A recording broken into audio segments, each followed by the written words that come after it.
గణేశాయ నమః, గాయత్రీదేవ్య నమః, మహాసరస్వతి నమః, మాతాపితృభ్యో నమః. ముందుగా ప్రేక్షక వీక్షణ మహాశీలందరికీ కూడా నమస్కారం. అయితే 14వ తారీఖు జూన్ 2026 ఆదివారం నుండి 20వ తారీఖు జూన్ 2026 శనివారం వరకు కూడా ఈ వారం ద్వాదశ రాశుల వరకు కూడా ఎలా ఉండబోతుందో చూద్దాం.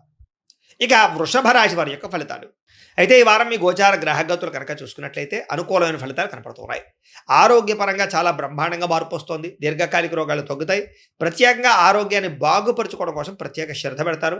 బయట ఫుడ్ తినడం మానేయండి. వృత్తి ఉద్యోగపరంగా మంచి అవకాశాలు కనపడుతూ ఉన్నాయి.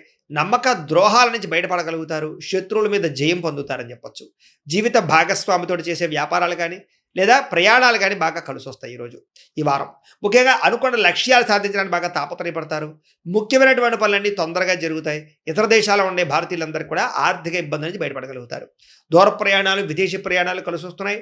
ప్రైవేటు ఉద్యోగస్తులకి అధికారులతో జాగ్రత్తగా మాట్లాడకపోతే ఇబ్బందులు ఉన్నాయి. కాబట్టి కొంచెం ఒడిదుడుకులు కూడా ఉద్యోగాల్లో కనపడుతున్నాయి. జాగ్రత్తగా ఉండాలి. నిరుద్యోగులకి అతి కష్టం మీద ఉద్యోగ అవకాశాలు కూడా కనపడుతూ ఉన్నాయి. కొత్తగా ఎవరైనా ప్రేమిస్తూ ఉన్నట్లయితే కనుక మీ మనసులో ఉండే ఉద్దేశం కానీ ప్రపోజ్ చేయడం కానీ కలిసి వస్తుంది. ఆదాయం కన్నా ఖర్చు అధికంగా కనపడుతుంది. జాగ్రత్త. డబ్బులు బాగా సంపాదించడానికి మాత్రం బాగా కృషి చేస్తారు. వ్యాపారపరంగా మార్పులు తీసుకొచ్చుకోగలుగుతారు. వ్యాపార విస్తరణ చేసి వ్యాపార లాభాలు పొందగలుగుతారు. అలాగే నూతన వైద్య విధానాల ద్వారా గతంలో ఉన్న రోగాలు తగ్గించుకునే ప్రయత్నం చేయగలుగుతారు. భవిష్యత్తు గురించి పెట్టుబడులు బాగా పెట్టగలుగుతారు. ఫిక్స్డ్ డిపాజిట్లు, పాలసీలు, ఇన్సూరెన్స్లు కట్టగలుగుతారు. షేర్లు, ట్రేడింగ్లో పెట్టే డబ్బులు వృద్ధి అవుతాయి. కాకపోతే జాతకం ఒకసారి చూపించుకుని పెట్టండి. సమయానికి అవసరానికి డబ్బులు చేతికి అందుతాయని చెప్పొచ్చు. వ్యాపార పెట్టుబడులు, భూముల యందు పెట్టే పెట్టుబడులు, గృహాల యందు పెట్టే పెట్టుబడులు కలిసి వస్తాయి. గృహం లేని వారికి గృహయోగ్యత కూడా కనపడుతోంది. సినిమా, టీవీ, మీడియా రంగాల వారికి కొత్త అవకాశాలతో కూడుకున్నటువంటి గుర్తింపు లభిస్తోందని చెప్పొచ్చు. భార్యాభర్తల మధ్య అన్యోన్యత ఏర్పడుతుంది. రిలేషన్ చాలా బాగా బ్రహ్మాండంగా బలపడతాయి. కుటుంబంలో ఉండే సమస్యలన్నీ పరిష్కరించుకోగలుగుతారు. అప్పుల బాధల నుంచి బయటపడగలుగుతారు. గృహ నిర్మాణ పనులు ఆగిపోయినవి ఎదరకు పెడతాయని చెప్పొచ్చు. పొలాలు, ఇళ్ల స్థలాలు కొనుగోలు చేసే అవకాశాలు ఉన్నాయి. సంతానానికి సంబంధించి ఉద్యోగ ప్రయత్నం కానీ వివాహ ప్రయత్నం కానీ ఫలిస్తుంది. జనంలో చక్కని ఆకర్షణ ఏర్పడడం, అందరూ మిమ్మల్ని మెచ్చుకునే అవకాశం కూడా కనపడుతోంది. కోర్టు సమస్యల నుంచి బయటపడగలుగుతారని చెప్పొచ్చు. వ్యాపారంలో మార్పులు తీసుకురాగలుగుతారు. ప్రత్యేక శ్రద్ధతో వ్యాపారం చేస్తారు. విడిపోయినటువంటి వ్యక్తులు కూడా తిరిగి కలిసే అవకాశం కనపడుతోంది. వివాహం కాని స్త్రీ పురుషులకి వివాహ ప్రయత్నాలు తొందరగా సఫలీకృతమవుతాయి. ఇక విద్యార్థులకి కుటుంబ సభ్యుల యొక్క సపోర్ట్ బాగా లభిస్తుంది. చదవాలన్న తపన బాగా పెరుగుతుంది.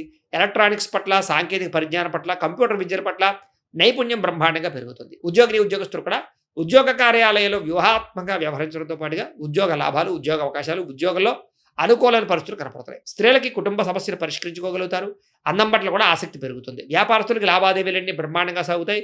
వ్యాపారంలో డబ్బులు రొటేషన్ అవుతుంది. వ్యాపార లాభాలు కూడా పొందుతున్నాయి. కాబట్టి కాలాన్ని సద్వినియోగపరచుకోవాల్సిందిగా తెలియజేస్తూ, అయితే ప్రేక్షకులకి ముఖ్యంగా మనకి ఏమిటయ్యా అన్నట్లయితే కనుక ఇప్పటిదాకా మేము చెప్పినటువంటి ఈ ఫలితాలన్నీ కూడా గోచార ఫలితాలు. అంటే ఈ రాశిలో ఉండేటటువంటి కోట్ల మంది అందరికీ వర్తిస్తాయి. కాబట్టి ఆ రకంగా వినే ప్రయత్నాన్ని చేయండి. ఒకవేళ మీ పర్సనల్ జాతకం అంటే మీకు ఒక్కరికి ఎలా ఉందో తెలుసుకోవాలి అన్నా, లేదా ఏదైనా సమస్యలతో ఇబ్బంది పడుతూ ఉన్నా, దానికి మీ date of birth, time, place of birth, మీ పేరు వాట్సాప్ నెంబర్కి మెసేజ్ పెట్టినా, లేదా మాకు ఫోన్ చేసినా కూడా మీ జాతకం ఎలా ఉందో చూసి చెప్పే ప్రయత్నాన్ని చేస్తాము. లేదా ఏదైనా సమస్యలతో ఇబ్బంది పడుతూ ఉంటే కనుక వాటికి పరిహారాలు చెప్పడం కానీ, లేదా పరిహారాలని మా పీఠంలో ఉండే బ్రాహ్మణుల ద్వారా ఈ రకంగా జపాలు అని, ఈ రకంగా హోమాలు, ఈ రకంగా మండపారాధనలు, ఈ రకంగా అభిషేకాలు నిర్వర్తింపచేసి వీటికి సంబంధించినటువంటి ప్రసాదాన్ని మీకు కొరియర్ ద్వారా పంపించే ప్రయత్నం చేస్తాం. లేదా మీరు స్వయంగా వచ్చి పాల్గొన్నా కూడా మీ చేతి కార్యక్రమాలు కూడా నిర్వర్తింపజేసే ప్రయత్నం చేస్తాము అని తెలియజేస్తూ, అలాగే మీలో ఎవరికైనా సరే పూర్తి జాతకం ఈ రకంగా పుస్తకం రూపంలో కావాలన్నట్లయితే కనుక దానికి కూడా మీ date of birth, time, place of birth, మీ పేరు మా వాట్సాప్ నెంబర్కి మెసేజ్ పెట్టినా, లేదా మాకు ఫోన్ చేసినా కూడా మీ జాతకాన్ని మీ రకంగా రాసి ఇలా కంప్యూటర్లో డీటీపీ చేయించి ఈ రకంగా పుస్తకం రూపంలో బైండింగ్ చేయించి ఈ పుస్తకాన్ని మీకు కొరియర్ ద్వారా పంపించే ప్రయత్నం చేస్తాం. ఇందులో మీ పూర్తి జాతకం అంతా కొంత రాసి ఉంటుంది. చక్కగా చదువుకోవచ్చు. ఇది మీకు జీవితాంతం ఉపయోగపడుతుంది. కాబట్టి మీరు ఎవరికైనా సరే ఇలా పూర్తి జాతకం పుస్తకం రూపంలో కావాలన్నా కూడా మమ్మల్ని సంప్రదించవచ్చు అని తెలియజేస్తూ, అలాగే ఇంట్లో డబ్బు నిలబడకపోవడము, ఆర్థిక ఇబ్బందులు, రుణ బాధలు, వ్యాపారాలు సరిగ్గా సాగకపోవడము, ఇలాంటి సమస్యలతో ఇబ్బంది పడుతూ ఉంటే కనుక అలాంటి దానికి ఇలాంటి జన వశీకరణ యంత్రము అని ఉంటుంది. లేదా ఇంట్లో కానీ, ఉద్యోగ సంస్థల్లో కానీ, లేదా వ్యాపార సంస్థల్లో కానీ నరదిష్టి వల్ల కానీ, నరఘోష వల్ల కానీ ఇబ్బందులు పడుతూ ఉంటే కనుక అలాంటి వాటికి ఇలాంటి నరఘోష యంత్రము అని ఉంటుంది. లేదా ఇంట్లో మనశ్శాంతి లేకపోవడము, నిద్ర పట్టకపోవడము, పీడకలలు రావడము, కుటుంబ కలహాలు, లేదా కోర్టు వాదాలు, పోలీస్ కేసులు, శత్రువులు పడదా, లేదా ఎవరో ప్రయోగం చేసేసారని అనుమానాలు రావడము, ఇలాంటి వాటితో సమస్యలతో ఇబ్బంది పడుతూ ఉంటే కనుక అలాంటి వాటికి ఇలాంటి శూలిని దుర్గా యంత్రం అని ఉంటుంది. కాబట్టి ఈ యంత్రాల్లో ఏ యంత్రం కావాల్సినా సరే మీరు మాకు గోత్రాలు, పేర్లు తెలియజేసినట్లయితే మీకు కావలసినటువంటి యంత్రానికి జపాలు, పూజలు, హోమాలు నిర్వర్తింపచేసి మీకు కావలసిన యంత్రాన్ని మీకు కొరియర్ ద్వారా పంపించే ప్రయత్నం చేస్తాం. కాబట్టి ఈ యంత్రాలు ఏ యంత్రం కావాలో మమ్మల్ని సంప్రదించవచ్చు అని తెలియజేస్తూ, అలాగే ఇప్పటిదాకా మేము చెప్పినటువంటి ఈ ఫలితాలన్నీ కూడా మీకు దగ్గరగా వచ్చే లేదా అనే విషయాన్ని కామెంట్ రూపంలో పెట్టండి. అలాగే ఈ వీడియో కనుక మీకు నచ్చినట్లయితే కాస్త ఖచ్చితంగా లైక్ చేయండి, అందరికీ షేర్ చేయండి. ఇంకా ఎవరైనా ఈ ఛానల్ కనుక సబ్స్క్రైబ్ చేసుకోకుండా ఉన్నట్లయితే కనుక కాస్త సబ్స్క్రైబ్ కూడా చేసుకోవాల్సిందిగా మనస్ఫూర్తిగా ఆశిస్తూ, గోబ్రాహ్మణేభ్యః శుభమస్తు నిత్యం. లోకా సమస్తాః సుఖినో భవంతు. స్వస్తి.